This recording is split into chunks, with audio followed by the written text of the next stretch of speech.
শ্রমিক অসন্তোষ এবং বহিরাগতদের তৎপরতায় ৩ দিন বন্ধ থাকার পর সকাল থেকে চালু হয়েছে সাভার ও গাজীপুর শিল্পাঞ্চলের বেশিরভাগ কারখানা। কাজে ফিরেছেন পোশাক শ্রমিকরা, তবে মালিক পক্ষের দাবি পোশাক খাতকে অস্থিতিশীল করতে এখনো ষড়যন্ত্র চলছে। গত কয়েকদিনে শ্রমিক অসন্তোষ ও বহিরাগতদের তৎপরতায় অশান্ত হয়ে ওঠে সাভার ও গাজীপুরের শিল্পাঞ্চল।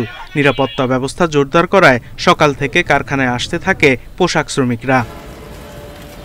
বিজিএম এর সিদ্ধান্ত ও নিরাপত্তার আশ্বাসে কারখানা খোলা রাখার সিদ্ধান্ত নেয় মালিকরা। গাজীপুরে ২০৭২টি কারখানার মধ্যে ৯০ ভাগ কারখানা খুলেছে সকাল থেকে। আমাদের তো স্থায়ীভাবে কোনো বাড়ি নেই, দেখা যায় মাস শেষে বাড়ি ভাড়া দিতে আমরা ধিমশিম খেয়ে যাব।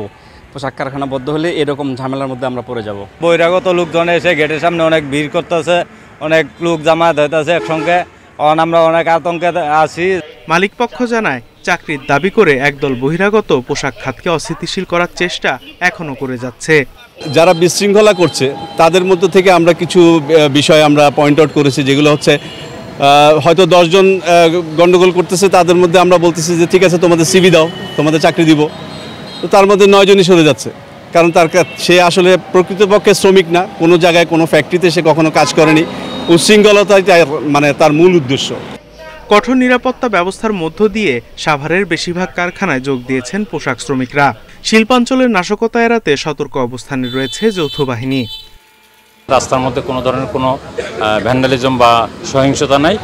আজকে সেনাবাহিনী সহ industrial police, district police, RAB, BGB সকলেই আমরা দায়িত্ব পালন করছি এই এলাকায় সকাল থেকে ভোরবেলা থেকেই।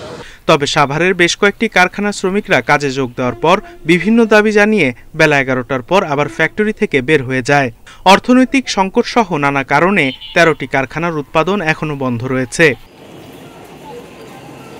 Sadequr Rahman Siddiqui, independent news.